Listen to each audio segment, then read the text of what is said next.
Now they can see me. Now I think they can see me. Oh Would you man, like Charlie. would you like him to go back to the previous? Now that you can Charlie, see him? Charlie, I forgot to hit the button. I forgot to hit the button to start the show. Okay. There's a button. Some people are saying they're still waiting. I'm like, I'm not seeing it on my TV now. Ah, Charlie, I just rambled on for like 16 minutes. I forgot to hit the button that says start. I'm just looking now. I still don't have it on my TV. Oh my goodness. Let me see. Now I have it. Yeah, I forgot to hit the button. Oh, I bet people probably bailed out of here because they've been waiting, probably thought we canceled on them. Casey said it's working now. Some professional I am. Well, guys, you missed my whole big intro. You missed my whole. I'm playing this again, Doug. Hang on. I'm at least playing this. Oh, that is a nice copper coin. But oh, Doug, do you know what time it is? 45 up. Who says 45 up, Doug? It's quarter after.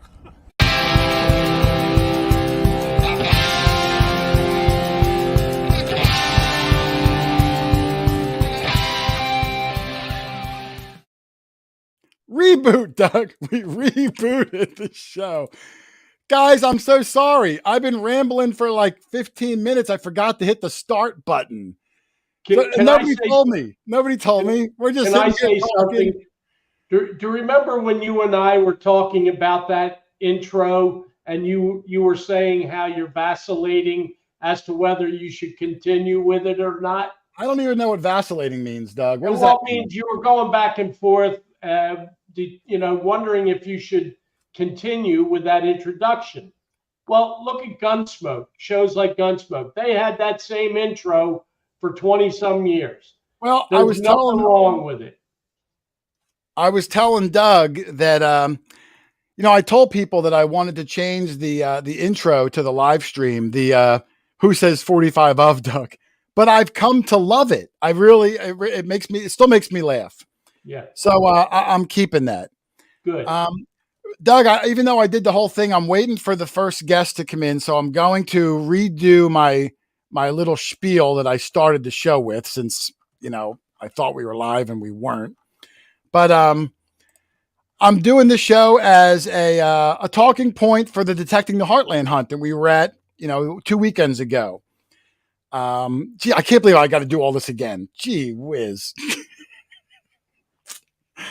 I did say hello already to Alicia Hot Mess Fishing, and I gave her congratulations for being the first, well, not the first, but the newest nomad. So I'll congratulate her again. Thank you. Teresa the Treasure Hunter, who was one of the moderators in the chat, and Hollywood Joe, one of the moderators, who Hollywood Joe joined us this past weekend, Doug. And as I was saying to no one, since we were the only three here, the day started off slow, but then at the end of the day, Rich found maybe one of the coolest coins I've ever seen. And I'm stoked to show that video, 7 weeks from now. But it was amazing. So super good kudos to Rich. Where do you guys see that? One of a kind, absolutely unique. I'll do a couple of quick hellos too, Doug. I do see Shannon Bortner, who we just saw recently. KK Karen, we hunted with her. She was in, was it this week's video or last week's, Doug? This week's. I think it was this week's. Yes. Rick Rarig is in here. Silver Assassin Metal Detecting.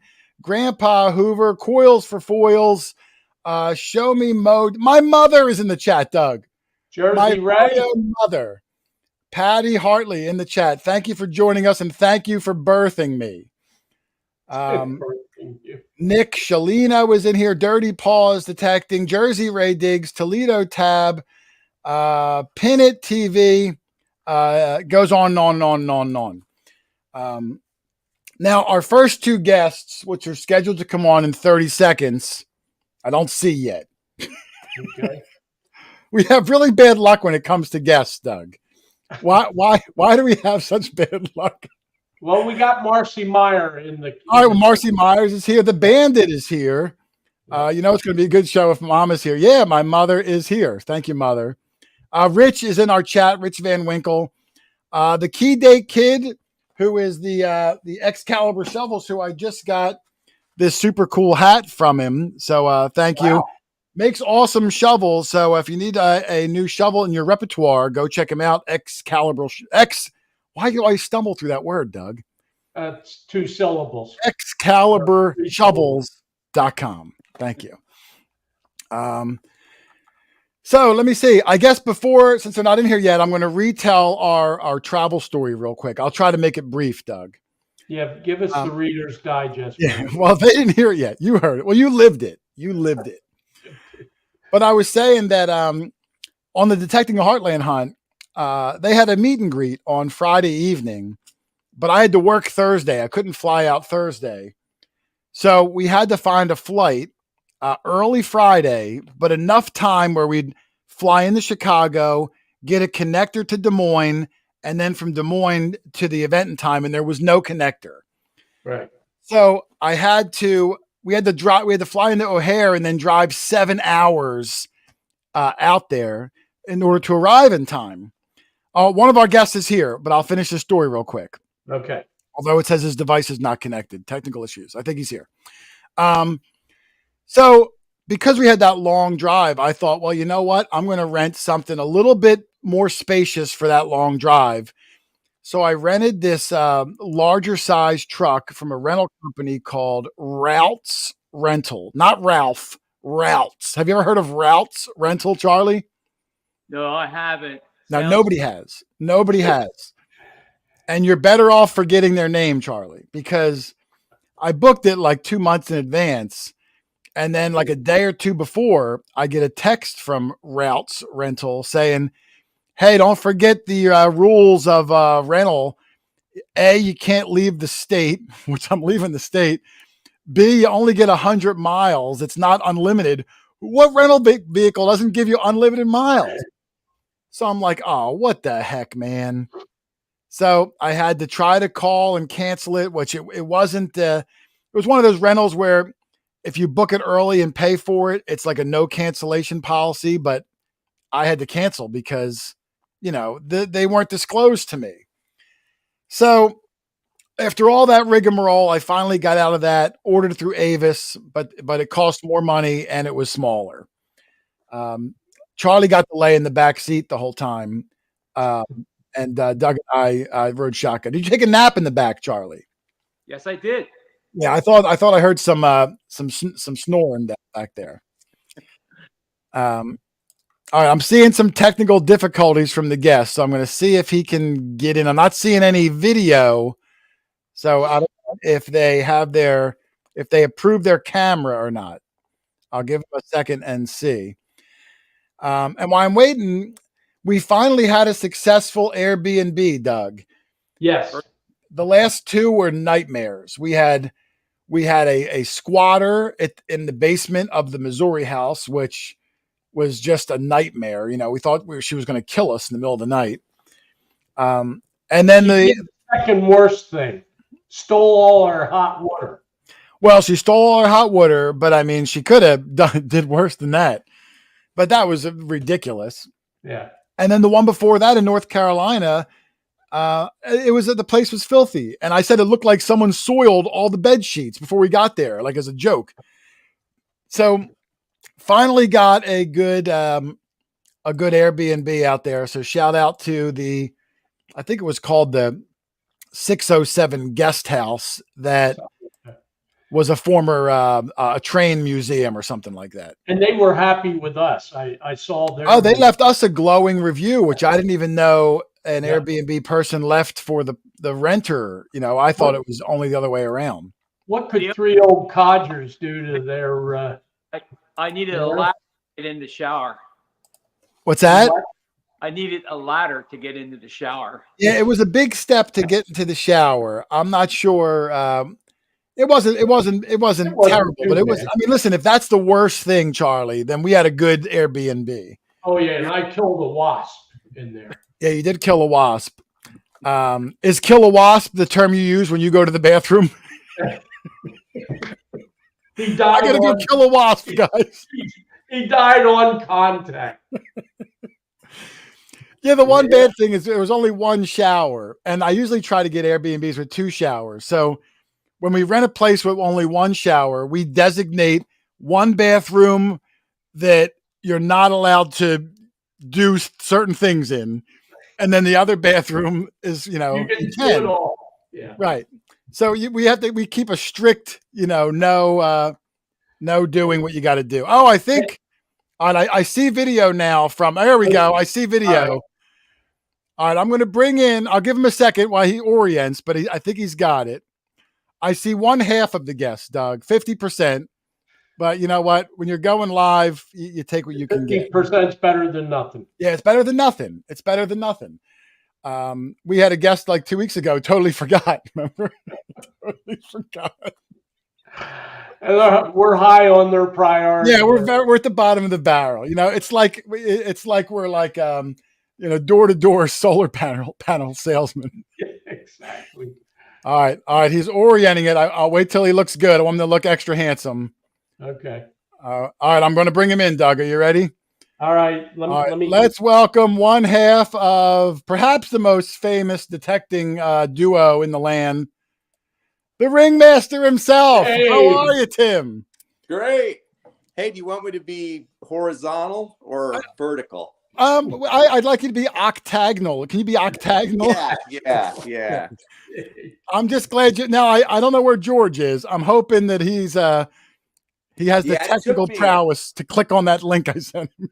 Yeah, it took me a while to get that figured out because I got right in, but then I couldn't get the camera to work, and I finally figured out I had to go into settings and go to Safari, and I don't know. Oh yeah. See, it's different for everything. On the iPhones, it seems like it works pretty good, but it depends on the browser you use. And well, this is an iPhone, but it's it just had for whatever reason, Safari had it turned off. I don't know why, but I'm glad you figured it out. Yeah, I forget because it's been so long since I've used it, but hopefully George figures it out also. I wouldn't count on that. If not, do you have like a puppet you could put on your hand and you can just act out his parts? Oh yeah, I could do that. Sometimes I do that with Doug. I usually have a lot of hand puppets laying around here. I can't find one though.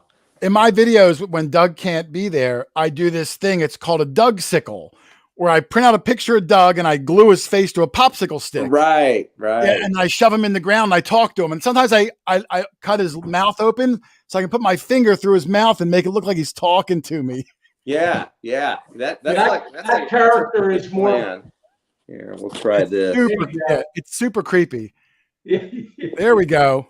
There he is. There's the handsome George. Hi, I'm KG. There he is, KG. I don't know what I'm doing. Well, I'm glad you made it. Some of these live things are pretty tricky, so thank you for joining us. Yeah, no problem. Hey, we had a great time, didn't we, last weekend? Oh, it's always fun. They do a really good job. I got a few comments we're going to do on them. I was going to ask you guys a few questions first, and then I was going to jump into the Heartland. But since he's not here, you'll have to answer on behalf of both of you. I'll do that. Sure, yeah, whatever you say. Where's my notes, Doug? Because now I even when I started the show, Tim, I forgot to hit the start button. So me, Doug, and Charlie were talking amongst ourselves for like 12 minutes, and everyone's like, "You guys doing it?" I didn't even notice. That's how unprofessional we are. All right, so let me say, I got 2 questions that were more for me because I'm so curious, and I never got a chance to ask you at these events.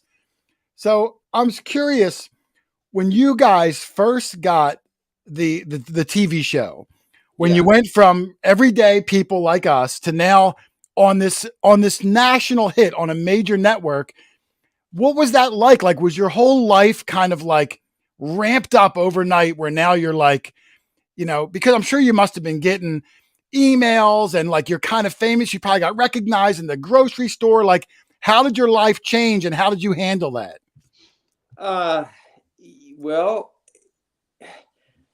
I mean, it's such a long story and everything. And yeah, it didn't really, it may seem like it happened overnight, but it didn't really happen overnight. It was a gradual thing where we had this relationship with Garrett for a while, and then we got on Good Morning America one time, and then it just snowballed when we did the pilots. We didn't ever think we were actually going to do this for a living. We thought, oh, we're going to take 6 months off, film this first season, and everybody will forget about it, and we'll go back to our jobs, and then it became like a number 1 or number 2 National Geographic. So they, of course, signed us again and again and again. We ended up doing 4 seasons for them. And after it got rolling, yeah, it definitely wasn't easy, because right now it seems like we travel a lot, and we do compared to most people. But back then, when we were filming the show, we were basically never home. We'd be home 4 days a month. So it was a struggle, from that respect, but it was a lot of fun. And yeah, when it was going and we were in season 3, by then people knew who we were, and we got recognized almost everywhere we went, especially in airports. When they'd see us together, together, it would trigger something, and people would, see us all the time. I mean, every once in a while, somebody will see me now. Like I moved down here, and I remember going into Walmart, and the greeter at Walmart, I showed him my little receipt, on the way out the door, and he goes, "Guy, you remind me a lot of this guy I used to watch on TV." And I said, "Oh, really?" I go, "Who is that?" And he goes, "Oh, it was this treasure hunting show." And he goes, "Man, you sound just like him too." That's cool. And so, well, it lives forever, man. And so I just said, yeah, that's really interesting. I'll have to check that show out. And then as I was, you didn't come clean and tell him it was you. Come clean, but I did. I handed him a token, an ATC token, and walked out. So I'm sure he figured it out. What's funny is last week Doug got recognized in the supermarket, but they thought he was Gary Coleman. He set him straight though. Yeah. Now, when the show was rolling, and I don't know when it was at its biggest, episode season 2 or 3. I mean, it's probably responsible for a pretty high percentage of people that are in the hobby today. I mean, for a hobby that's so niche like we do, for it to hit the mainstream, it really put everyone on the map. It opened everyone's eyes to the possibilities outside of just the man at the beach, like that you could take it to old places and find historic items. It really kind of set the stage. And I think it's still going today because, in today's day and age, once you put something out there, it just lives on forever. Right. And I don't know what it was about the two of us that, I mean, when we met, we just kind of clicked, and we had that weird chemistry, and that's what made the show go. Because I mean, there's a lot of guys out there that are, just all of you guys that are out there. You guys find the same kind of stuff we do. It was just this, it was just a weird thing that happened at the right time, the perfect storm. Yeah. And so a lot of benefits came out of that. I mean, at first we got death threats and hate mail and everything when it first came out. But then after we got such a big following,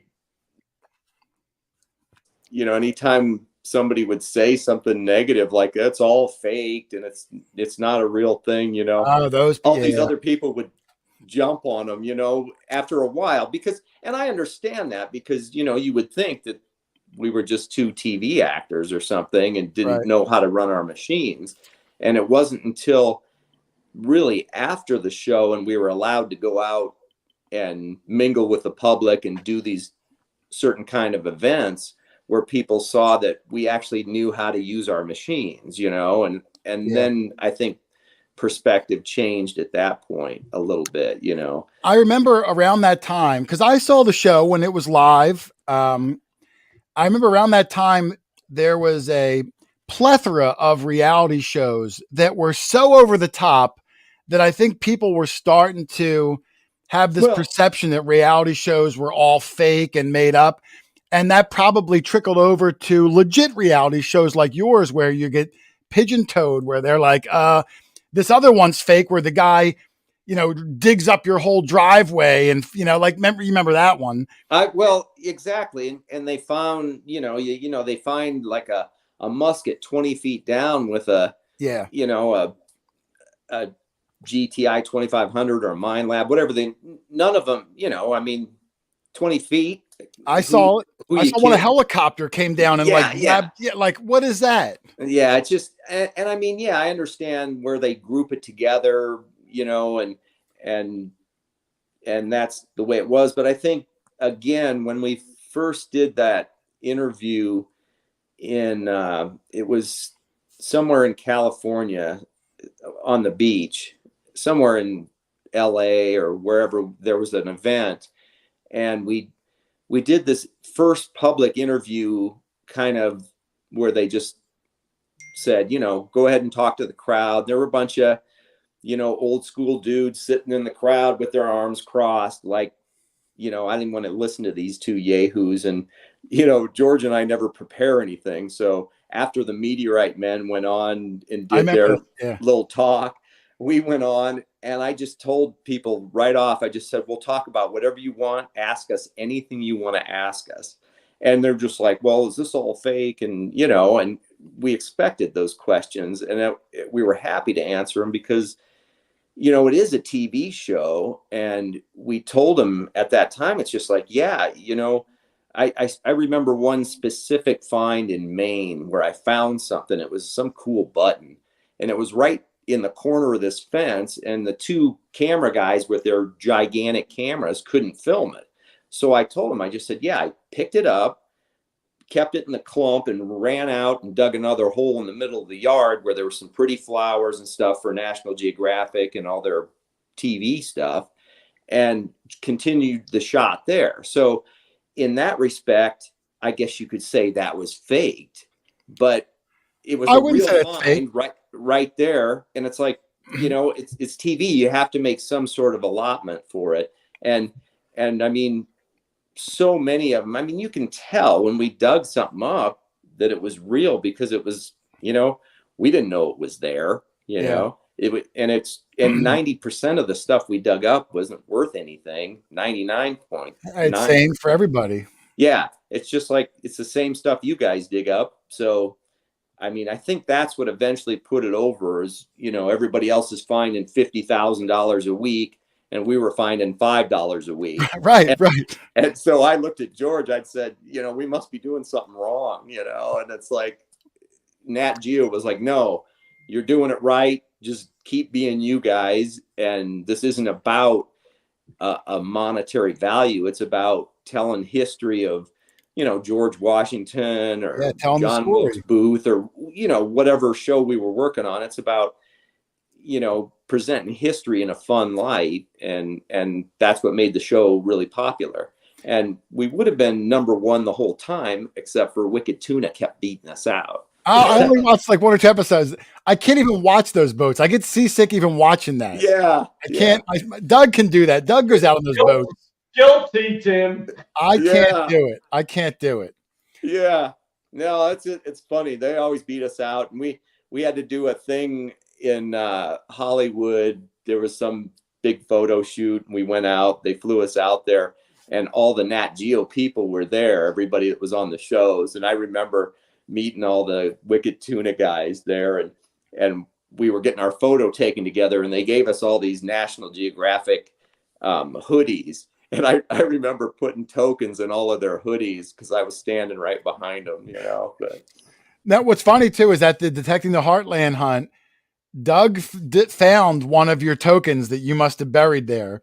And Charlie too. Yeah, because Doug brought up to me and he said, I think I won something. And he showed me the token. I said, no, Doug, you didn't win anything. Tim planted it all over the world. He planted them just to mess with people. Yeah. No, and Doug said it was like 7 inches down. I said, well, hey, he was, he's making it worth your while. Yeah. Well, like the reason it's down so far is because I probably found something in that hole. In that spot. And yeah. then before I bury it, I just stick a token in there so somebody else in the future has something fun to dig up. You know? I'm seeing in the chat, Tim, people are saying they found one. Eric Thompson found one at the dig stock. Teresa, the treasure hunter, got one. People are finding those ATCs all over the country. He's Yeah, the you guys- Johnny Appleseed of Garrett. What's that? I said, you're the Johnny Appleseed of Garrett. Yeah, people are finding them in the chat. They're finding them all over Everywhere. the country, Tim. So New York. Yeah, everywhere we ever went, I mean, literally, and then we meet people all over Europe, and we'll give them to them, and they'll take them to their countries and bury them. So they'll be in countries that we haven't been in. That's pretty cool. I guarantee you that, like, you know, like we got an email 2 months ago from the Gold Coast in Australia, and some guy's like, "What is this? I just found this on the coast." You know, it's like, oh yeah, I was there, you know, a couple years ago. It's actually kind of genius too, Doug, because their website is on the token. So if you don't know who they are, if you find it in like Slovenia somewhere, you're going to go to the website on the back to see who buried this, and then he not only gets to mess with you a little bit, but he gets to do some self promotion. Exactly. Yeah, it's pretty funny that every single country we've ever been to has them in it, and more actually. Yeah, they're in Russia. They're all over. Oh, you've been to Russia? We filmed a show in Russia. We've been there a couple times. Oh, I didn't know that. Obviously pre-war. Well, I hope so. Yeah. Yeah. But Now, I had a question that people wanted to know. Do you still have a passion to detect in your off time, or do you only kind of detect at events and stuff now? You know, I know after, I don't know how long you've been doing it, 20 plus years now, do you still find that passion in your heart, or is it more kind of half work, half passion? well, related to that, like people always say, well, you know, you go to Europe all the time and you find all these BC coins and stuff, so finding a mercury dime must not be any fun anymore. And I totally disagree with that, because anytime I see silver come out of the ground, I'm very pleased. And like, well, you were with me last weekend and I found that silver ring and I was pretty pumped up, you know. I have some pictures I was going to try to show up here. I'm going to put us a little smaller, Tim, so I can show some of these pictures here. Hold on. Let's see. Me screwing up the start of the show has me all discombobulated now. All right, here we go. Let me just play through this real quick. This was the ad that I was going to play for you and George, but George isn't here. I can't believe I didn't start the show on time, Tim. But this was a question for George at the Detecting the Heartland hunt. Now, last year, George wore this like Scottish kilt. I know there's a backstory to it. I'm going to ask Casey when he comes on at 8:15. But this year, Casey also had one. I didn't know. I didn't get the memo. Were we all supposed to wear one? No. Like, I don't know. I think Casey was in Scotland or wherever they went a couple years ago. And I don't know, he was talking to George or something. I can't remember how it got going, but he's like, hey, get me a kilt. And then he was just joking or something. And so he got it for him and surprised him at that event. I think it was just last year's event. And he had to wear it. And I can't remember if it was 2 years ago, 1 year ago. But anyway, it's become tradition where George wears a kilt to this event every year now. And this year, Casey shows up in one. So I've been kind of, holding my breath. Look how serious Casey is in that picture on the right too. Like he's he's all about it. He's working it. Yeah, he's working it. He's a handsome man. He is. If I was a handsome guy, I could get away with that too. Let me see what else I got here.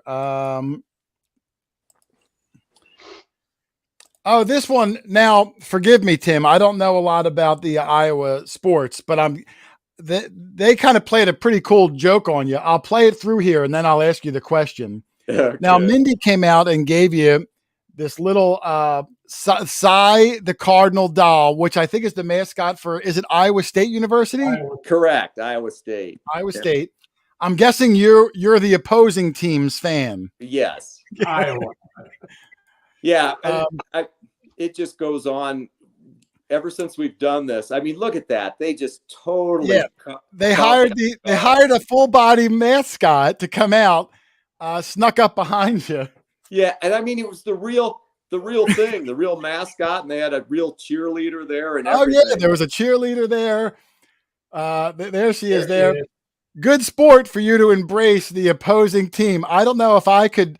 I'm a big Yankees fan. I don't know if Yeah, I would be that'd so be like, loving yeah, you if the wearing Red Red Sox Sox mascot gear came then. down. But you handled it really well.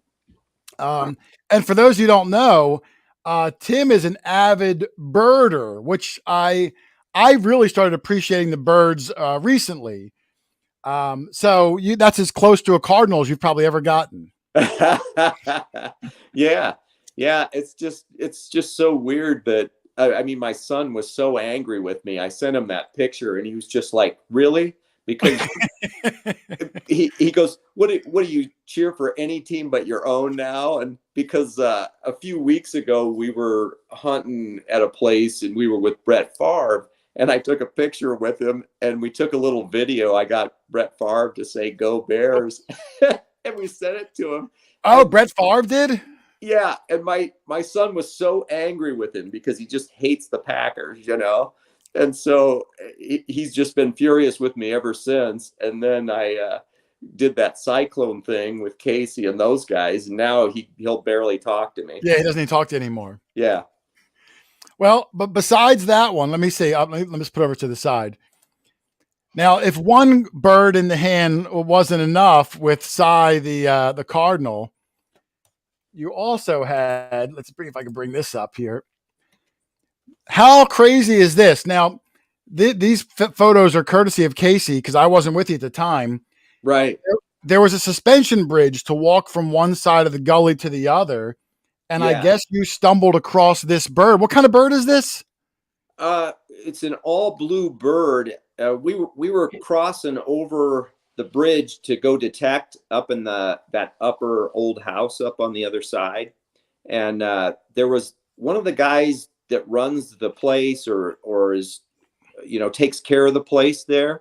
He was on the other side of the bridge, and he goes, "Hey, be careful! There's a bluebird on the thing." And I looked up, and I would have stepped on it because I was looking up, you know. Oh, And That's an and it was indigo just sitting bunting. there, and yeah. In and the I chat, said, I'm "Hey, seeing that's-" indigo bunting. Yeah, Indigo it's bunting. not a bluebird; it's an indigo bunting. And I just said, "Hey, I'll take a picture of it." And I walked up to it, and it just stood there. So I'm thinking maybe it was, you know, maybe hit a window or something and just got a little dazed or got attacked by something. But he just kind of hopped up on my hand, and we hung out and had a little chat. And then after a while, That's like he, once in a lifetime. Who does that ever happen to? I know. And that's such a good looking bird too. It's not like, you know, I don't know. I thought that was pretty amazing. And for someone who I know is such a bird fan, that must Yeah, have it was been a kinda pretty weird. exciting moment. Yeah, it was pretty cool to see an indigo bunting that close, you know. Yeah, I've never seen that bird before. It was gorgeous. Well, anyway, so his bird saga continues. Let me see. I got a few other pictures I just wanted to kind of go over. Now, every year at the kids' hunt, you guys cause all sorts of shenanigans. Well, you know, we train for that, like we said, you know. It's like we figure we have an advantage because we're bigger and usually stronger. They may be faster, but you know, It we looks lift like you weights. guys started off winning too, and then Yeah, I I think started out pretty good. I started out good, and then I kind of got gassed. yeah, and then I see you running for your life in that picture on the right. Look at that kid. That kid's like Pedro Martinez too, chucking the fastball. Yeah. I was gonna say he's a serious prospect. I think He wasn't nailed holding me right back. He in the wasn't right holding back. buttock. So that was fun. And then, but you, like you said, you did have a couple of really good finds there also. Now, I don't know how much detecting you did on Saturday. I know on Saturday, I don't get any detecting done. I walk around and film everybody else. But then we go back on Sunday and have a small window, 3 or 4 hours to actually detect. and you had a stellar day with a couple of really good finds I wanted to show. Yeah, I'll play these real quick. This is last year's kids hunt where you're first off the block to go grab those stuffed animals. Oh, yeah, that's right. And then this is this year's start of the kids hunt. I forgot where once again, look at that dive.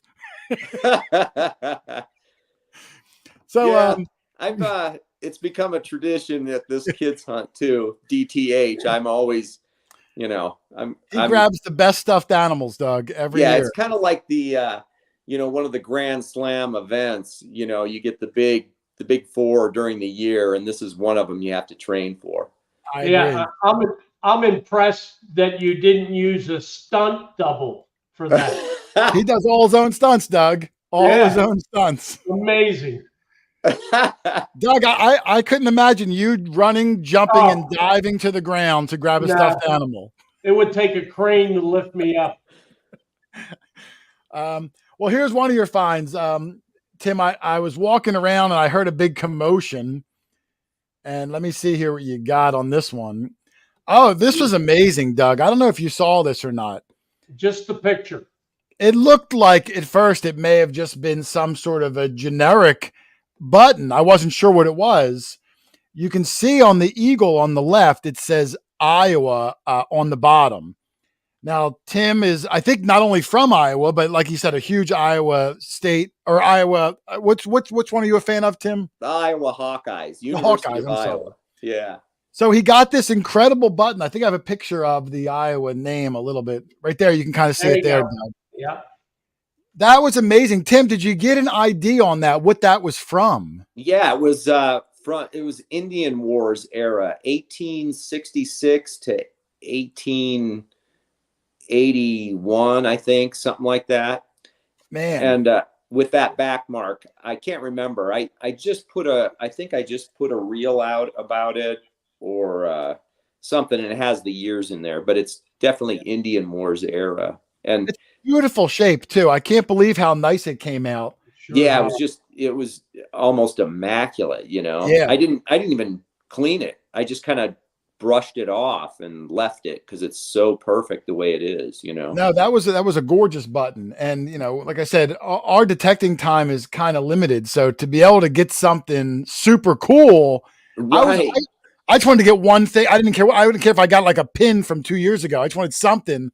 I would have been elated to get something like that. I was totally thrilled. Like you on Saturday, I basically did the event, and stuff. And I went into the silver hunt for about 15 minutes and then wandered out and found about, a dozen memorial pennies, but that's all I did Saturday. So Sunday was everything where I had time to actually focus, Yeah. When I go to the Heartland hunts, the last one or two, it's like a 2 video thing where I do one video just on Sunday. I walk around and get all the natural finds because I can actually hunt. And there was a lot of really good stuff found on Sunday after it was already hit all day Saturday. So the old moniker that there's no places hunted out. It is really so true. It is true. I mean, think about it. There were hundreds of people out there, and we ended up just on Sunday, I saw several rings come out. I saw 2 gold rings. I saw a gold locket. I saw 2 silver bands. I saw your amazing button. Your next, I have one more find from you. I'll play that now. Some incredible things that were missed. And that's not to say that the 100 people that went before us were no good. It's just that's part of the beauty of the hobby is that exactly things get missed and you can keep going back. We're going this weekend to a house we've been to 3 times already, and I'm just as excited as the first 3 times. Yeah, I've gone places, a dozen times and still pulled things out, you know? For sure. Let me see. I'll get your other one up here. This was that was another one of your ring. I'm sorry, your button. Now I was walking over, I heard a big commotion. I wasn't sure what was going on. So when you see a big gathering over there, I thought, well, either Tim and George are in a fist fight or Tim found something good. And luckily it wasn't the first one. Let me see what you got here. That was your excited look. I like the excited looks. Now, Tim's nickname was the Ringmaster, or Ringy as they call him. So how fitting when Tim plucks a ring, especially in a place that's been gone over, like you said, 200 times by 200 people. Right. Let me see. I think I got a shot of it. There, it's still dirty. I was kind of holding it for a close-up of it. I don't know if that's like a Celtic cross or is that a bow tie? No, it's a stack of wheat, I believe. And Tied together. yeah, what it is, it's a campfire girl ring. Oh, it's a campfire girl. Yeah, it's a wood gatherer's ring. Oh, And I didn't even realize. there were 2 other ones found like it. This one's adjustable, but they were all sterling, and they were from the 40s, I think. But it's a wood gatherer's award for the girls. That's Apparently. awesome. I didn't even realize. I just thought it was like, I didn't know what it was, but the fact that now you can direct it towards that campfire girls makes it even better. Exactly. It's part of the site, which just is awesome to me. And the coolest thing about this was, I don't know if you remember, but it had just the first couple raindrops had started to fall. Yeah.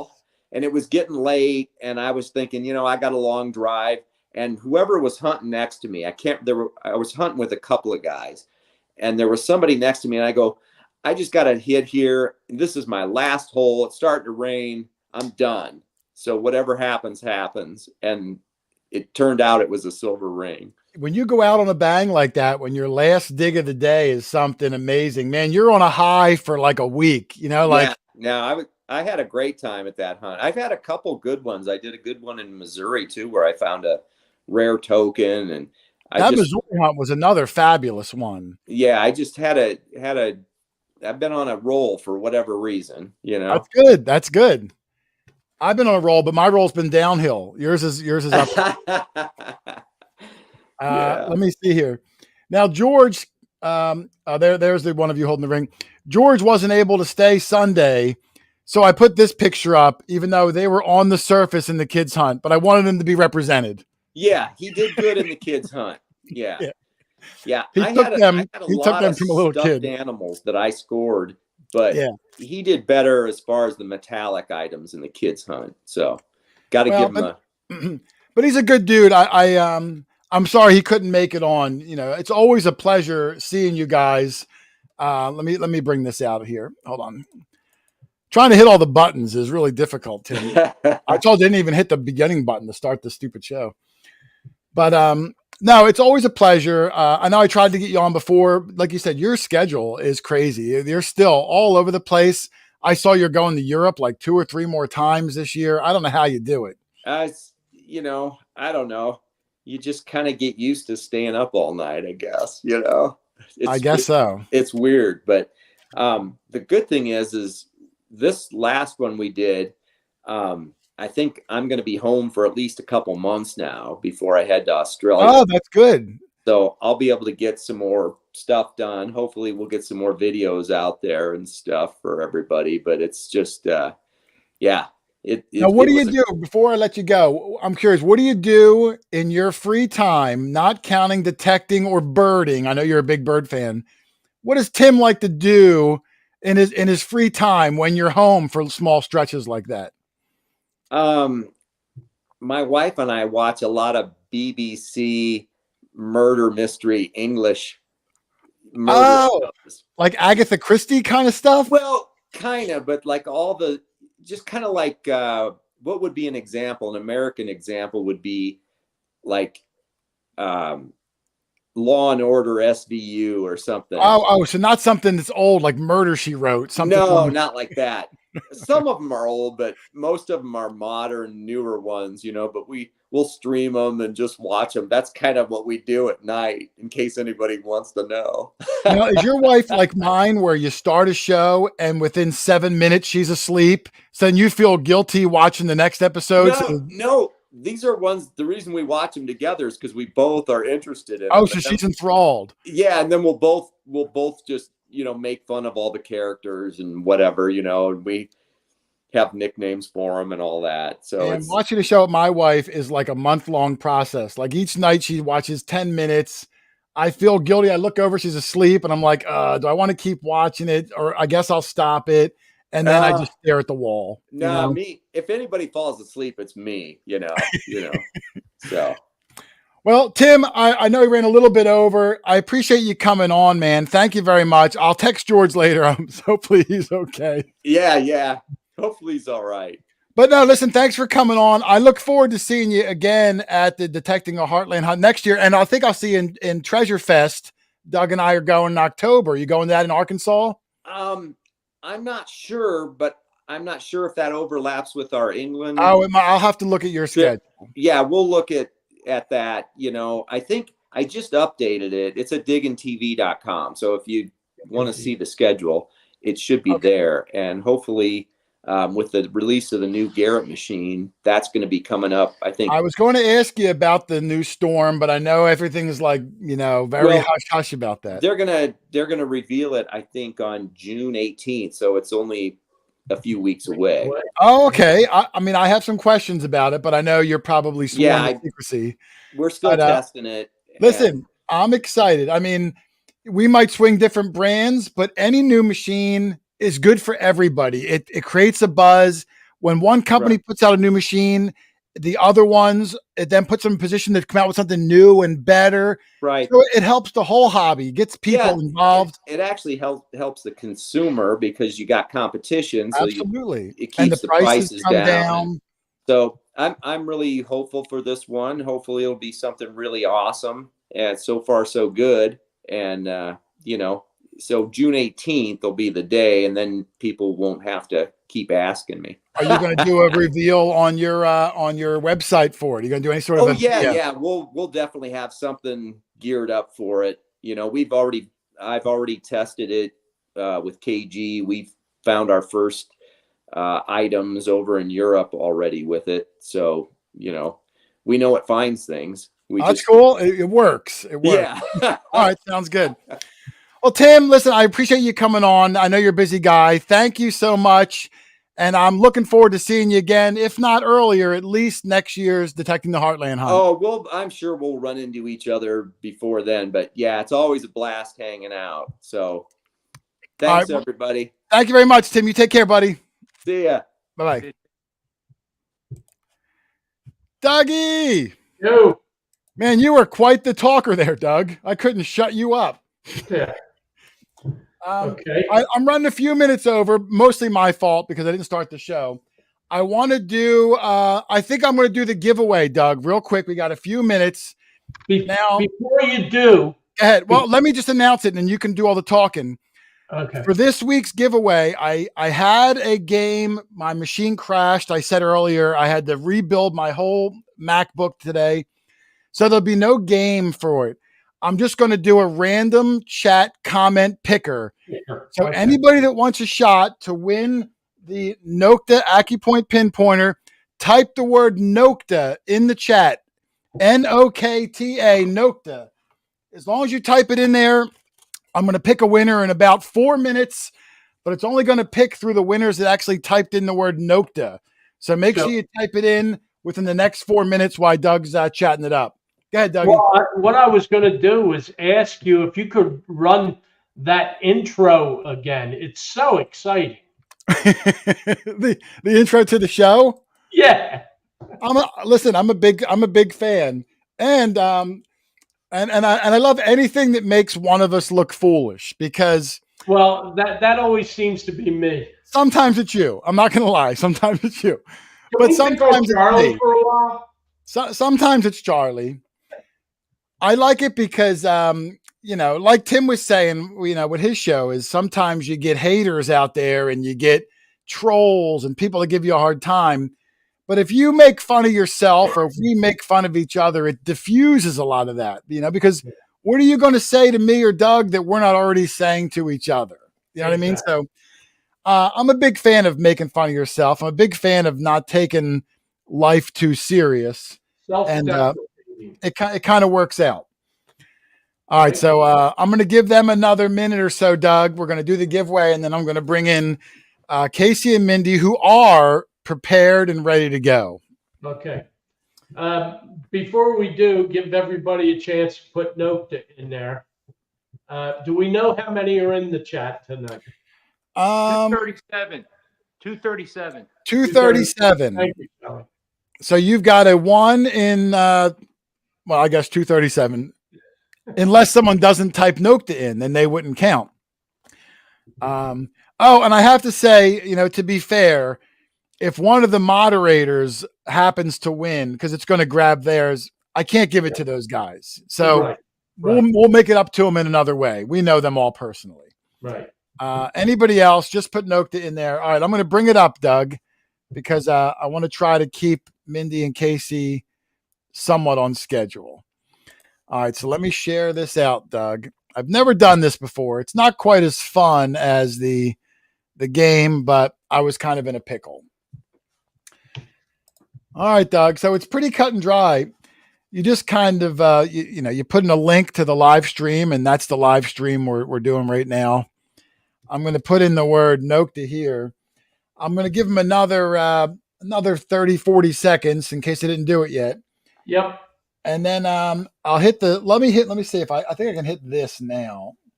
This will just add up the number. So it'll add it up, and then we will draw the winner. Wow, it adds it up really slowly. I saw we had Italy represented, and we have Australia represented. Doug, how many Italian words do you know? I think I saw Canada. How many Italian words can you speak, Doug? Italian? Yeah. At least 20.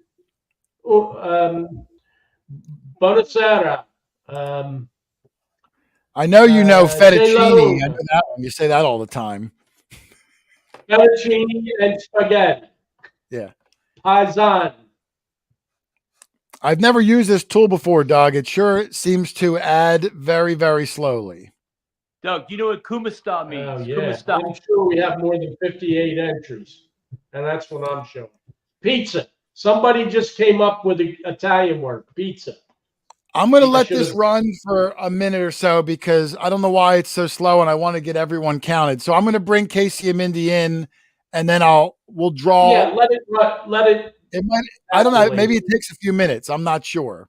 Yeah. All right. So let's bring in the gracious host of the Detecting the Heartland hunt. If I can do it in a smaller font for them. Let me put them over there, Doug. There they are. Look how handsome, Doug.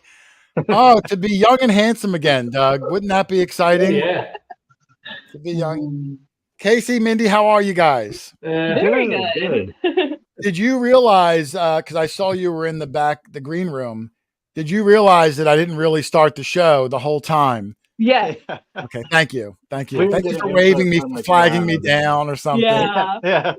We're like, Yeah, you think Sending you I think I've done this before, but We at least got to watch it twice. It was kind of fun. I just yeah, saw you got John. to see. you didn't leave anything out. I know. And in a little bit, once I do this drawing, it's still adding. I'm going to at least give it a little bit. And later on into some of the pictures I put, your daughter Evie, who is probably upstairs doing something because she's a little kid, represented in a lot of the photos at all the Detecting the Heartland hunts. Super nice girl, and just graduated middle school. Is that correct? No, elementary school. Going into middle He's school. Going to middle school. Seventh grade. Congratulations to Evie. Scary. Man, I remember that day, Doug. That was fun. That's where you meet all your friends.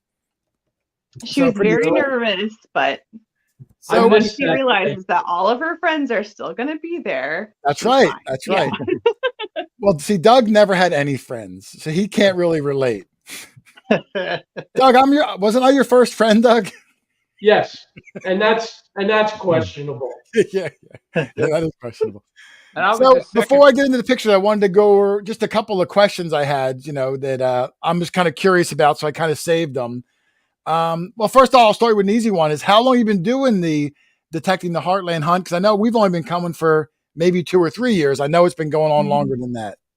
Yeah, we'll be 10 years next year. It'll be our 10th one next year, but That you guys personally organize? yeah, Wow, you look like you're only like 35 years old. You were like babies starting this. we're not. Right. We're not 35. I wish. It's so much work. How much preparation are you putting into this? Like, when do you start planning for next year's hunt? We're Well, already starting. we already We are. Already starting. We're already looking at coins Yeah. for the seated. Like, yeah, That's- we're I mean, already. I can only imagine that, you got to secure the land. You got to secure sponsors. You got to shop around for coins because the market fluctuates. Mhm. You have to advertise it. You probably got to get insurance. You got to coordinate all these people. You got to find parking. You got to worry about rain and tents. So much stuff, Doug. Porta potties, food trucks, Yep. everything. I don't know how you do you have like a master spreadsheet where you're like, all right, check, check, check. Pretty much Yep. on our phones. Yep, we have them linked together. Google Docs is wonderful. I couldn't even imagine. Yeah. And I did see a lot of Detecting the Heartland volunteer shirts around the thing. How many volunteers did you have for this hunt? I'd say about 16, Yeah. 14 or 16. That was that many of them. Mhm. I was going to say like 4. Wow, there's No, 16 of them. There was a lot. Yeah. 'Cause Holy cow. most of our admin team tries to come every year, and they help with us. So yeah. Now, 'Cause we have last 9 year, admin. Does it get easier every year, or is it just there's that anxiety no matter how many times you do it? Oh yeah, there's definitely anxiety every single time. We want to make it worth the trip for people that are coming across the country. For a Sure. one-day event, it's a lot of nerves trying to make it worth their trip. So regardless of how many Casey, I'm going to bring in George. Oh, okay. I'm only guessing. I can only guess that you messed up the time zone thing, George. Is that what happened? I did. I just saw a message on my phone that said 2 minutes, so I don't know how late I am. Am I really late, or am I? It's over. I sent you the 2-minute warning an hour ago. Oh my goodness. I'm sorry. I had KG put a George puppet on his arm, and he was making you talk. I won't even tell you where his fingers were, though. Hey, I'm sorry, buddy. I That's love you okay. guys, all of you. You know that. We love you anyway. I'm going to reschedule you, George, and Okay. and I'm going to have you back on for a KG exclusive, if that's okay with you. That'll work. Yes, that'll work. Sorry, right. Casey and Mindy and everybody. All right. I'm just glad you're okay. We were worried about you. I'm George, good, they buddy. showed I'm you in a good. kill. It was great. I did show your Oh, kilt man. photos, Tim probably screwed it all up, I'm sure. and I got a good photo of you finding those jailer keys, even though they were on the surface of the kids' hunt. Oh, yeah. That was a legit find. I just wanted you represented, because Tim had the Iowa button, he had a silver ring. You couldn't stay Sunday, so I wanted you to have something in there. So I put your jailer keys up. I appreciate that. You're a good friend. Better than my you are partner. more than welcome. All right, right, I'm gonna get back reschedule there. me and I'll do a whole episode. All right, I will do that. I'll call you tomorrow. Thanks, buddy. KG, is it quarter hoarder's time for the kilt next year? Quarter hoarder? Yeah, him and Doug. Kilt time. I think so too. Yeah. Hey, you want me and Doug in the same kilt? That'd be a really big kilt. Well, I'll have to lose some weight, but we can work it out. All right. I'll have to think of something. I do not have sexy legs like you do. Do they make them my size, George? Yeah. Doug, you're going to have to shave those Bigfoot legs you got. Oh, yeah. Oh, no. I'm just growing hair like an ape. You know, I can't wear them too short. Well, we're going to get you a miniature loincloth, Doug. How about that? A miniature. What, peanut shells? We'll have the slits going up the sides. Oh, we lost him already. Up? Did we lose him? There you go. Sorry. I don't know what happened. All right, I'm back. All right, well, sorry I missed your show. I love you guys. Set me up with another show and I won't be late. All right, I will do that. Put your big screen for the big send-off. But thanks, George, and I'll call you. We'll have you come back on. Up he left. All right, well, there you go. I'm just glad he's okay, Doug. Yeah. The last couple of guests, it's that darn time zone thing, man. It is. It's confusing. To Yeah. all right, anyway, Casey, I didn't want to got you off, but I thought people would at least say hello to. Absolutely. Now, when you do an event this size, I saw a post that you put on a couple of days after the event of there was a couple of dig holes that were less than stellar. what kind of things happen that might be a negative that you try to get ahead of? That way next year, maybe you don't have them. I know the holes is always a problem at a lot of places. You try to, educate people, take your time and do a neater job. Is there anything else that you can make people aware of? Like, look, guys, let's not ruin this. Just do these couple simple things and it'll benefit everybody. Yeah, we try to make as many posts leading up to the event as possible of rules and regulations that the camp has. And obviously treating the land, leaving it the way that you found it is what we want. So we mentioned that numerous times. We're considering doing some courses, real quick courses as people are registering. Yeah. If you're not familiar with the proper way to dig a plug, we help people to show you, do a presentation. And, no matter how hard we try, it's going to be impossible when you have 250 people, including 50 kids on top of that. Not all of them know how to dig it properly, or they don't know how to pinpoint quite right. So they're digging 4 or 5 small holes trying to find that target. We found so many plugs that had targets still in them, whether it's trash or even a legit find in those plugs. So we think it's a combination of people not knowing what they're doing, still learning, and then other people are just being flat out lazy, unfortunately. But leaving trash in their plugs. But the last thing we want is a bad taste in the camp's mouth. We have never had that, thank goodness. Every camp we've been to wants us to come back every single year. Which is crazy. They say, hey, we loved having you guys. It was an absolute blast. Do you want to come back next year? And so we don't like to do the same camp 2 years in a row, just to change it up. But we will be going back to some of these camps, in the future probably. Yeah. Because like you said, there's still fines the next day after the event. There's still tons of fines. So they're never big. I mean, on Sunday, I probably have a half-hour video of fines just from the 25 people or so that were around the pavilion area only on Sunday. Yeah.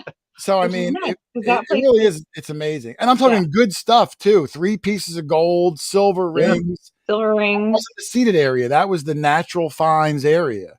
Mm-hmm. So now pretty excited. What's funny is Tim found his button and his silver ring in the area where the mine lab tent was on Saturday, Doug. So that area was kind of virgin ground because no one was like intruding in mine lab's little space. That's true. I didn't forget about the giveaway. It's still calculating. This is ridiculous. If it doesn't work in a little bit, then I'll just I'll just do a trivia question, Doug. We're giving the thing away. What was the other thing I got here? We even talked about on Friday going over at the meet and greet, going over stuff as far as the plugs go. It's hard. What about if you do like a soccer referee, where if you see someone digging a bad plug, they get a yellow card, and then if they see another one, you get a red card and you're out. Well, we absolutely have been talking about if we see someone purposely digging bad plugs, they're going to be removed from the event. Or are they leaving their trash on top of the ground? Mm-hmm. I didn't see a lot of that, but I didn't really leave the pavilion area, so I don't know what the rest of. The place was enormous. Yeah. Oh yeah. And luckily, at least, the plug in the photo you put up, I didn't see firsthand, but that was a little bit bad. But the rain, once the rain hits it, it'll probably be okay. Yeah. But if they come out the next day, days of rain following the event, so it was perfect. It was fine. It turned out all right.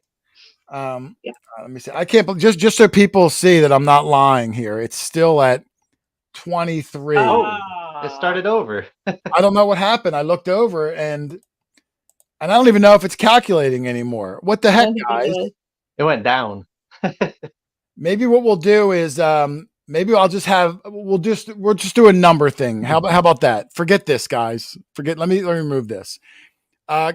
Mindy, do me a favor. Are you streaming this on your cell phone? I am. Casey, do you have your cell phone? Mm-hmm. One is shoot me a message on Facebook. Put a number 1 to 200. That way I have proof. And then I'm just going to tell people to go. And if they guess that number, they're going to win the pinpointer. Normally I have a game and I told you my machine crashed and it screwed me up. You message any number you want, 1 to 200. No one put a number in yet. I'll announce it. They're jumping the gun. Yeah. These numbers don't count yet. All right, I got the number. In 2 seconds, I'm going to type in the word go. Only entries after go count. Are you ready, Doug? Yep. Can you guys see the chat? I might need help trying to see this number, Casey and Mindy. Yep, we're on I'll it. announce it in a second. All right, you ready? These numbers don't count yet. It's got to be after my go. Here we go. On your marks. Get set. 1 to 200. Go. All right, I typed it. Let's see them. I got Mindy's number. It's legit. I'm going to look for it. There it is. I saw it. Did You Scott saw McClory. it? Oh yeah, Scott McClory. Really? You saw it that fast? Yep. Hold on. I got good eyeballs. Let me scroll back. Usually Rich is my good eyeball. He's not here today. Holy cow, a lot of numbers got in there really quick. Hold on. Yep. Let me scroll. Oh, Phil Bortner was really, really close. Boop, boop, boop, boop, boop, boop. There it is. I see it. Scott McClory. Let me see if there's a way I can show this. There's Scott McClory. Yep. Let me see if I can show Mindy's number without giving Mindy's phone number away. Well, I don't know if you can see it down there. No. Well, just trust me. She said 134. I'll post a picture later. Scott McClory, congratulations. You won yourself a brand new Nokta Accupoint pinpointer. Now, Scott, I kind of know you, but I need you to put your zip code in the chat. And then once your zip code's in there, email me your full address at quarterhoarder@yahoo.com. And as long as the address you send me matches the zip code in the chat, I see it. Just email me your zip code and I will have Nokta get it out to you, my friend. All right. Thanks for helping me fix that. What a fiasco. You can't even give things away anymore. All right. So while we're wrapping, I'm going to bring up some photos from the hunt that I can kind of share. Now, again, this was much better when I made it the first time, but it is what it is. I'm just going to kind of roll through and let them play why we're going here. How do you think of that, Doug? Doug, do you have any questions why I'm doing this? About what? Just about Casey and Mindy and life. Well, I asked them earlier if every year, even though it's another year in the books. Oh, look at this, Doug. This is the slow-mo of Mindy. Look at it. Look at that. Here it comes. Here it comes. Oh, oh, that was awesome. Such concentration. Yes. First take, Doug. yes. Psych. It was like 12 takes. But we got it. This was one of my favorite pictures, Doug. Some of these I put on my Facebook already. Oh, that's great. This guy was awesome. I think his name was Andrew. Yes. A funny story why it's playing, I'm going to tell. Casey and Mindy bought like 4 Beavis and Butthead shirts to give away. And what we were going to do is whoever won them, we were going to try to do a picture with that person doing the Beavis and Butthead thing. So when you were giving them away, Doug and I were standing up near the front, but we were separated. So you called the winner and I saw some guy in the back won it. I didn't recognize who he was. And I saw he sent his daughter up and his daughter was maybe like, I don't know, 14 or so. 15, yeah. 15. So the girl walks up, gets the shirt from you. And just from looking at her, I knew that this 15-year-old girl has no idea who Doug and I are, no idea who Beavis and Butthead is. Her dad sent her up. It could have been a plant. She was just going to grab whatever. So as she walks back, now keep in mind, Doug's about 30 feet from me. I hear Doug say to this girl, "Hey, come here." And the girl kind of like looks at him, because Doug's probably just some stranger. And Doug says, and I couldn't believe it, he says something to the effect of, "Don't forget, we need to take a picture of you lifting the shirt up." I didn't say and I could not run to Doug fast enough. No, Doug. No. No. All I'm thinking is, oh man, if this girl goes back and tells her dad or whoever it was that guy up there said he needs to take a picture of me lifting the shirt up, he's going to kill us. So that's why I can never leave Doug's side. I need to stay on him like glue. Babysit him. But no, that was a pretty funny story. Now, I also wanted to announce, Casey and Mindy, before I go into some of the hunts you did there, on the kids hunt, which I'm going to have a whole video out in about a month or so. Heath and Kelly, who was not able to make it this year, are incredibly big part of your kids hunt. I don't know if they saw the video last year or if they know Heath and Kelly just from being in the community. Kelly, is very sick at the moment, has an illness that I wish on no one. And there is a GoFundMe account set up. I'm going to put a link in the description after the hunt. They need one of those handicapped accessible vans. Last I checked, there was like over $10,000 in there, which is amazing, but a drop in the bucket of what they're going to need. Yeah. So if anybody wants to help a member of the community who's done nothing but give back, I'll have a link in the description after this is over.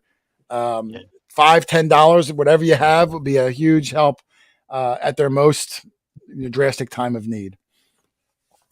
But that kids hunt, how many kids did you have sign up for that? It seemed like there was like 60 of them. It's one of the bigger kids hunts that we see.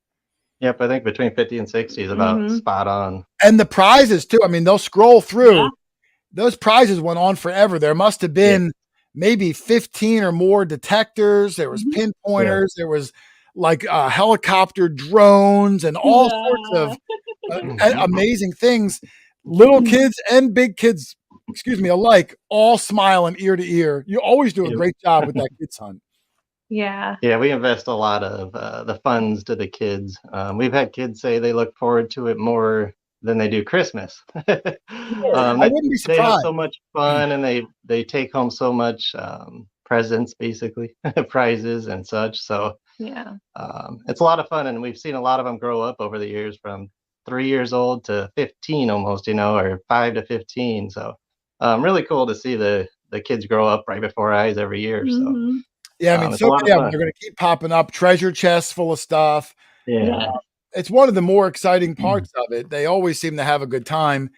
And, when we were at your Heartland hunt last year, I think that was only like, I don't even know, an hour from your house, maybe less, where this was like significant. It was like 3 or 4 hours. Yeah. That's going to be really hard to arrange such a big thing at the distance that it was. Yeah. We have to take several trips. Yeah, we're very thankful though that we have folks all over Iowa that help us. Like we have Chris Moen is the one who found it, the site for us, and he lives in Ames. So, and he's a very, very active member of DTH, and we have other admin, like I said, that are right in Ames that can help too. So yeah. And as far as good members go, we were just talking about we're a nonprofit, so everything that comes in for the fees to come to the hunt goes directly back into the ground or to the kids or to catering or to rental fees. So we're nonprofit, we're 501c3, and we also raise money each year for a different foundation. Obviously, this year was Kelly and her ALS, but each year we pick a different one. The crazy part is, though, the whole madness is what I call it. Started with a member of ours donated $500 to us if we would do a group hunt. He said he wanted to meet the members on the page. We're like one big family. He's like, I'll donate $500. We can buy some prizes, and such. So he gave us the $500. We spent the $500 on a few prizes, cheap prizes. And then ever since then, it's just grown and grown and grown and grown, and it's crazy. Never would have thought. No, the first hunt was at a farm, someone's farm. So 40 and like people. And like you said, KG and Ringy got a ton of people into the hobby, including us. We would have never gotten into the hobby, if it wasn't for diggers. And to actually know them and be friends with them now is, it's just insane. So it's a lot of fun, a lot of work, but it's a lot of fun and worth it. Yeah, and your hunt, what's really unique about it. Oh, look, John Ramoska in the chat. I was talking about him earlier, my good friend from Chicago. What's great about your hunt, well, we were saying a blessing and a curse is that when your hunt tickets go on sale, it sells out in like an hour, or last year, like 20 minutes or whatever it was, 200 tickets. Where, I mean, it's great. that you have such a good morale and good friends that come back every year. But on the same token, it makes it challenging for a new person to come because everyone who's part of the group knows the day, knows the time, they're ready to go, and boom, they're gone. I don't know if there's anything you can even do about that because unless you get like land that's 10 times as big that can support 500 people, if you even want to take on such an endeavor. Exactly. Right. Are there plans in the future where you might try to grow maybe 2 events a year, maybe, I don't know, or is it you're kind of maxed out right now? You got jobs, you got kids, maybe this is all you can do. And if it sells out, that's great.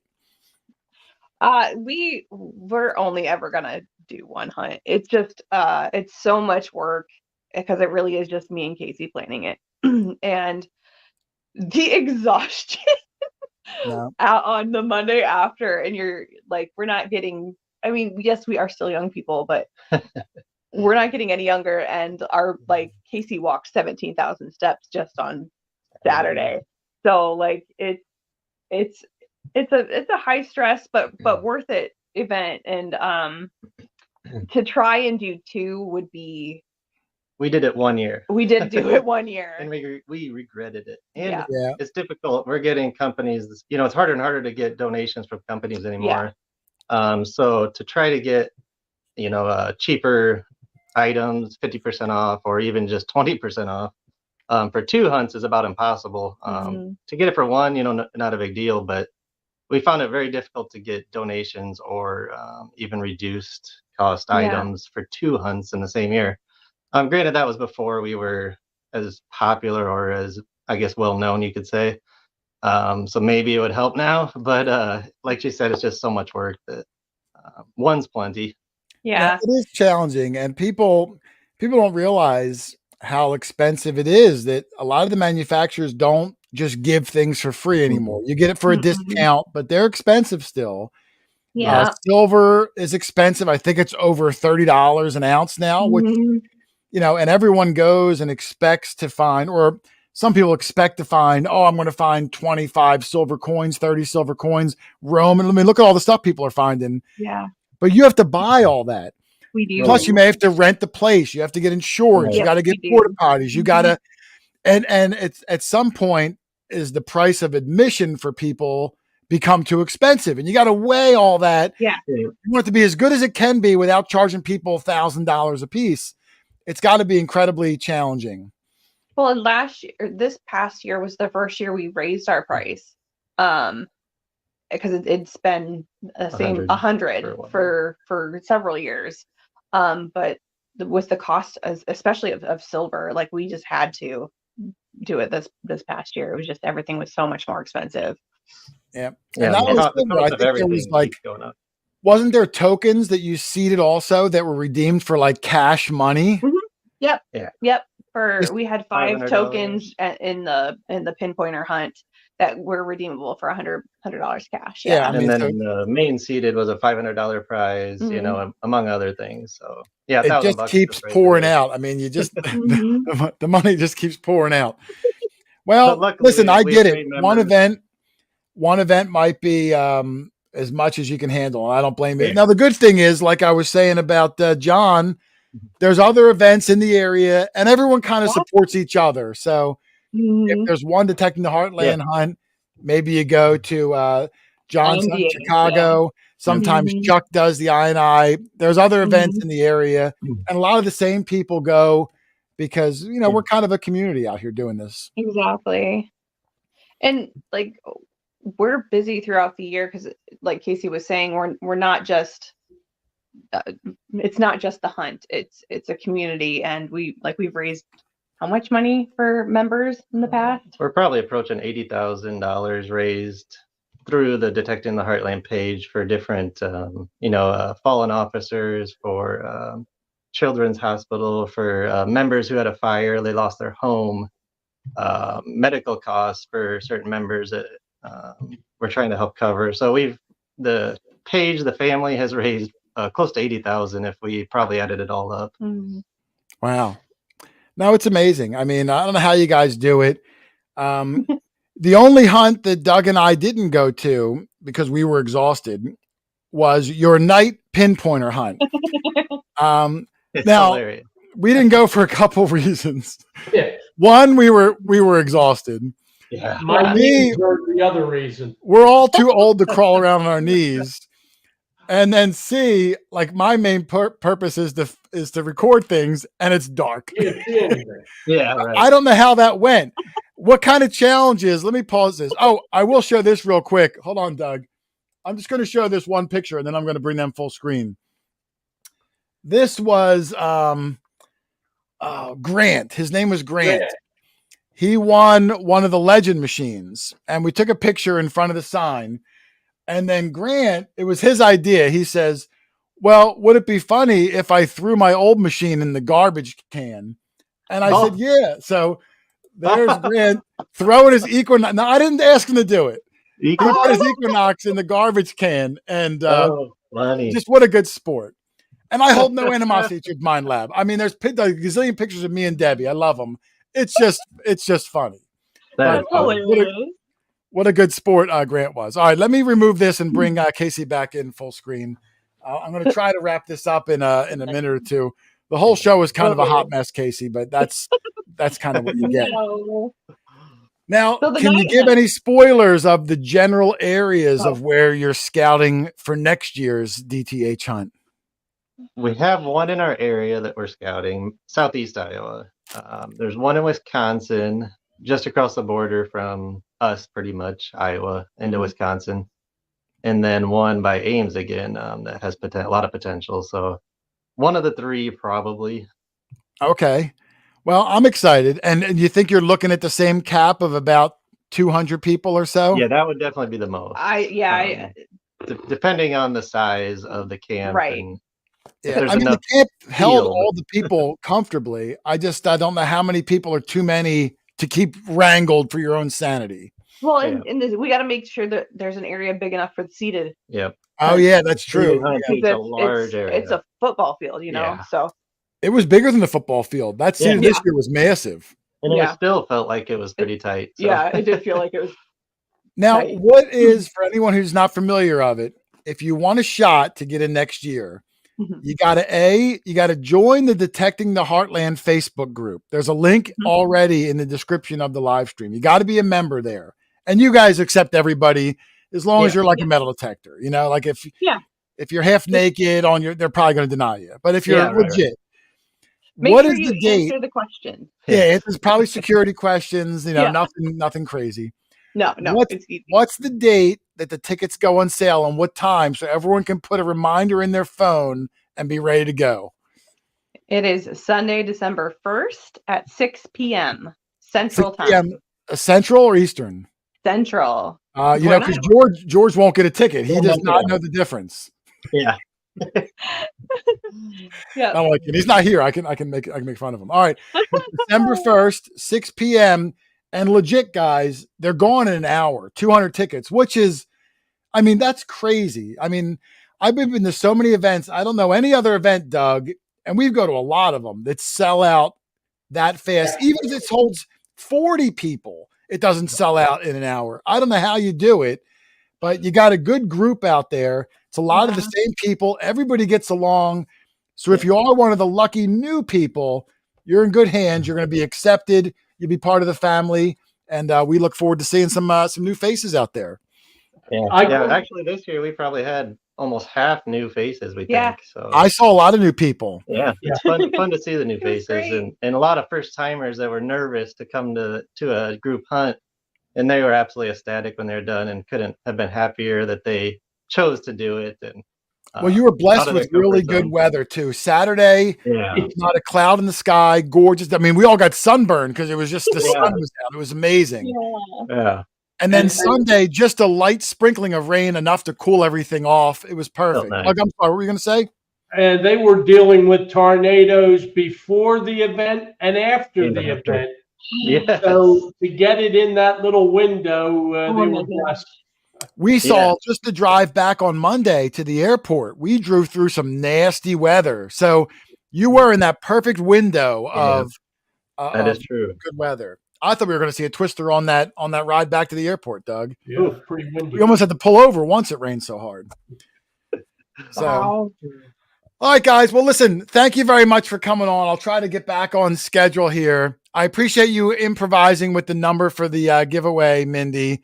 And I know you know Scott, don't you? Know him?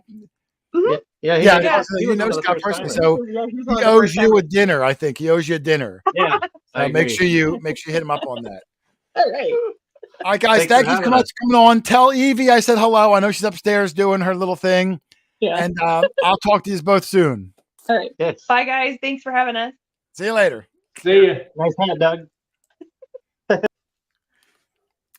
Doug, good people there. Every time we've gone out there for the Heartland or for Chuck Smalley's I hunt, everybody out there is so friendly and accepting. I remember the first time we went out, I was like, I don't know if they're going to like us East Coasters. We talk fast, we look shady, but they took us right in, Doug. Really good people out there. Well, I grew up with Southern hospitality, and their Midwest hospitality is every bit as strong, if not stronger.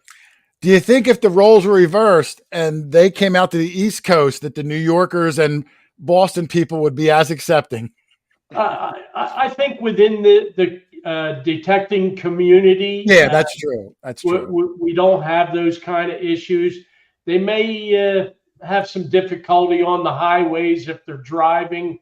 This is a whole different experience driving in the megalopolis of DC to Boston. So I don't even like driving on those things. I don't either. It's crazy. I loved our 6-hour drive out in the farmlands of Iowa. It was, it was quaint and peaceful. I couldn't believe how many of those giant windmills that we went by. Yeah.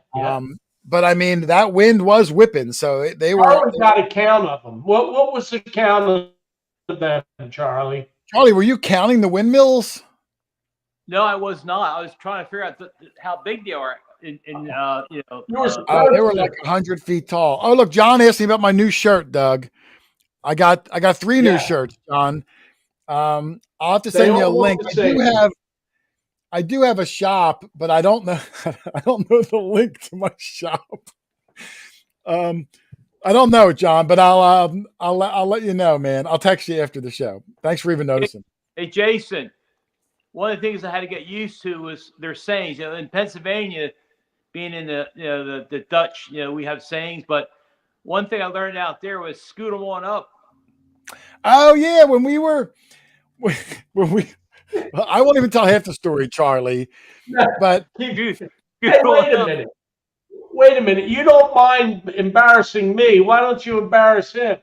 Well, because Charlie's wife is there, so I don't want to say anything to embarrass him for his wife. But we went to this little place. I think it's a big chain. Yeah, Scooters. It was called Scooters. It was like a little coffee shop. And I thought it was like a one-off in this little town we were in, but apparently it's a whole chain because I saw other ones. And, you pull through the drive-through, and they only sell coffee, and it's a drive-through. So we pulled through the drive-through. We ordered our coffees, and then while we were ordering, I won't throw Charlie under the bus. Charlie said something potentially inappropriate. For once, it wasn't me. Yeah, potentially inappropriate. I don't know, questionable. And then when we pull up to the window, the girl says, "Scoot on up." Like that's their catchphrase, scoot, because they're called scooters. And then we drove up, and this girl that we thought was like 22 was probably like 16. So we scooted the heck out of there. It wasn't terrible. But but the town was great. I mean, our Airbnb, I couldn't have been happier with them. I wish they had a second full bathroom, but it was great. The whole trip was fantastic, Doug. I'm looking forward to going back again. Always enjoy a trip out there. I'm going to give a couple of hellos in the chat because we've had so many guests on today. I didn't really get to say hello to everybody. I did see John Ramoska again, who's got a hunt coming up. You can go to Chicago Dig Fest, I believe it's called. Go check it out. That's coming up in September, I think. Clem Fandango, who was there. Clem Rich was in the chat. I don't know if he's still there or not. Prairie Pirate, who's our friend David, who was in the thumbnail of the live stream. It was great to see him and his wife, whose pictures were in there also, Sarah. Got to meet up with her for the first time ever. Sharon Bortner, Cast About TV. That's a new one. He said, hello, Mr. Quarter Hoarder. While you three are all on a call, can you identify a coin I found? Well, I don't know if you can put a picture up here, but link is right below the video for the store. Oh, Danimal Digs. Okay, thank you. Yeah, I'm working on that. It's something I'm going to have done within the next 2 or 3 weeks, I promise. Hot Mess Fishing again, Alicia, who again, the newest Nokta Nomad, who I'm looking forward to going to some of these shows with.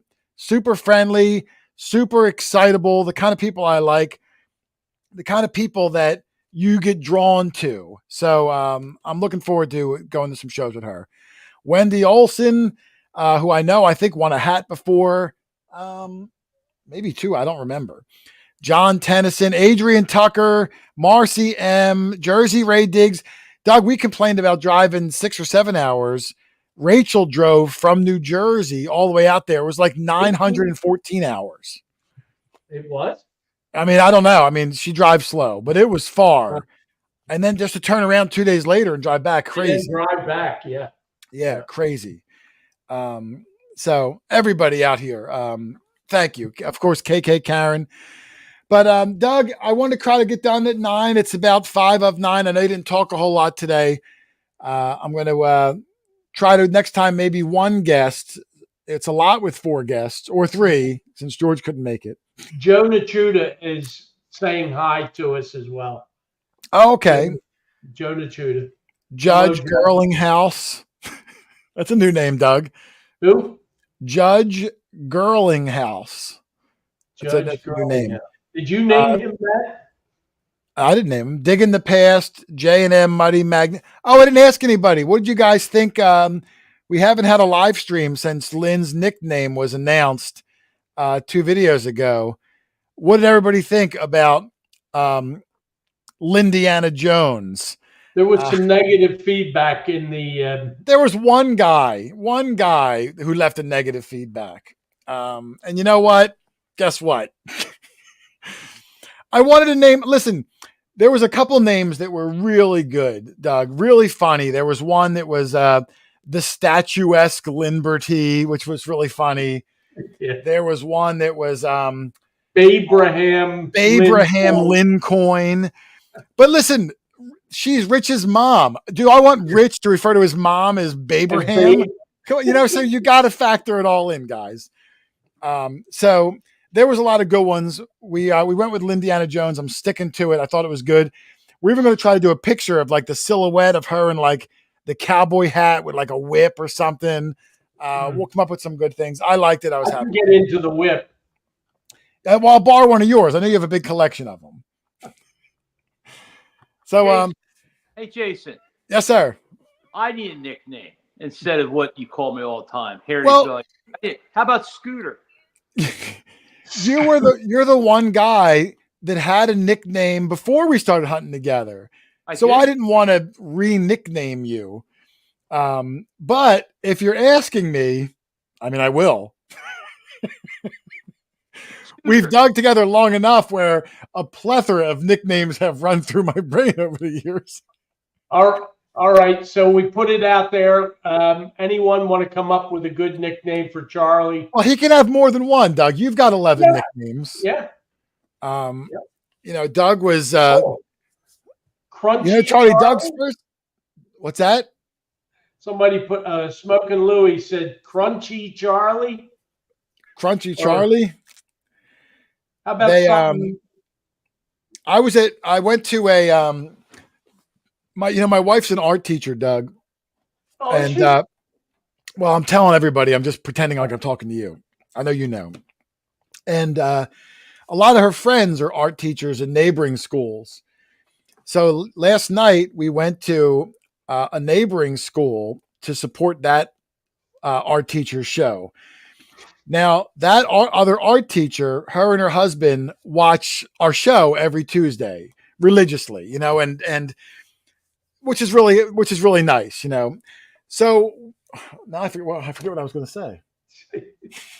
Oh, when I walked into school, he announced, I'm there to look at art. I'm just there as like the +1 of my wife, Yeah.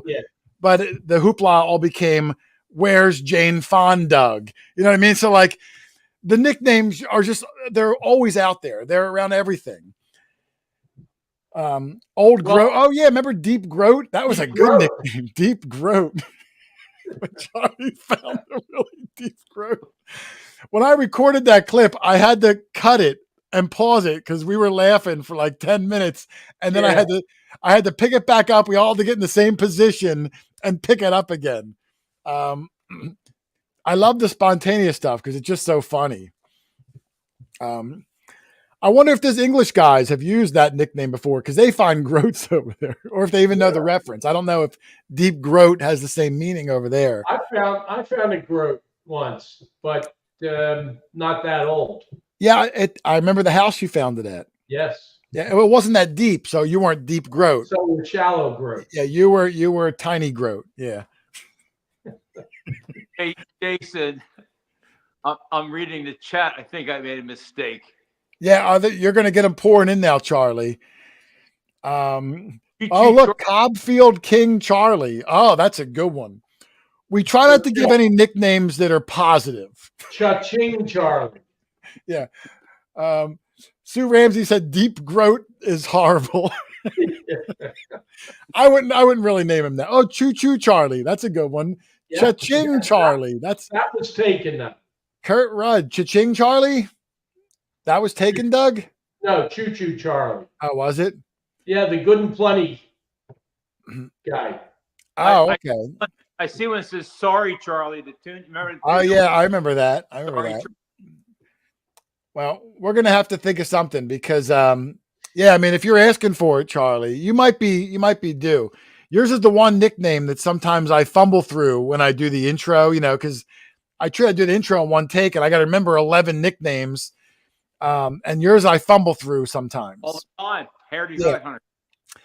I know, for some reason, Charlie the Heritage Relic. I think it's the Heritage Relic, my tongue. Like when I say Excalibur shovels, like for some reason, my tongue doesn't cooperate with that.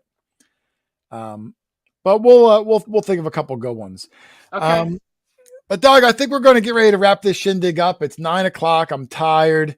Trying to fix this thing all day. We'll come back again probably in 2 weeks with a regular video, maybe one guest. I'll have Rich and Lynn back to normal. But thanks everybody for coming and putting up with some hiccups in the show tonight. That's part of the curse of the live stuff. Doug, any last words for the night before we get out of here? No, I took a nap before the show so I could stay awake throughout, and it worked. You did good. Like, I didn't see your eyes drooping. Usually you're drooling by the first half an hour and we're trying to wake you up. You did good. Snoring. Yeah. Charlie, what are you going to do? I know you're down to your shore house this weekend. Are you going to go do some surfing? Any ocean plans?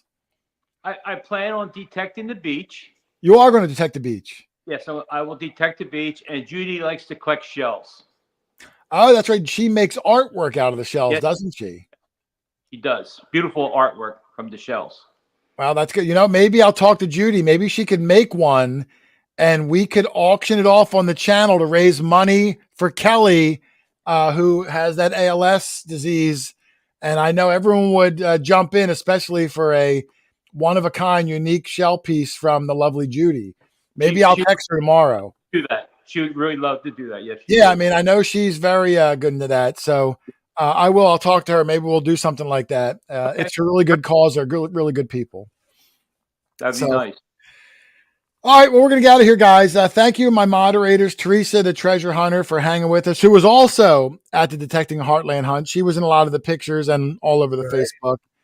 My View, 1875, Greg Gibson, Dangus Squat Burger. I didn't give him a shout out yet, but there it is right there for the first one.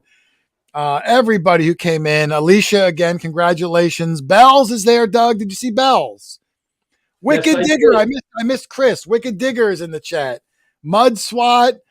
A lot of people. Gopher Bill. There's Rich Van Winkle. There he is. Hopefully he'll be back. Pull tab Dan 1862. I'm surprised Lynn don't have a detector. Yeah, we covered that before. It's not that she doesn't have access to one, but she can't swing a detector for that long, and she likes just walking around. I mean, it's her choice. If anybody wanted one, she would have one. Mark LaCroix, our good friend from Connecticut. Awesome. I'm glad he made it in there. Alan Cleveland. Again, there's Casey and Mindy who were in there. Steven Stark, a good friend of mine. John Ramoska, again, with an upcoming event of his own out in Chicago. Make sure you check that out. Well, it's in the suburbs, I believe, of Chicago. But Doug, I'm out of here. My throat's getting sore. There's a link again. Also, I'll put up one more that Teresa put up for the GoFundMe for our friend Kelly. I'll put the link in the description after the show too. Make sure you check it out. Like I said, every penny counts. And we'll probably run that. We'll probably run that for a couple more. I'll run it for a while, and I'll talk to Judy. We'll coordinate some sort of an auction, and we'll promote it. I'm sure we can raise money, whatever we can do to help out. Yep.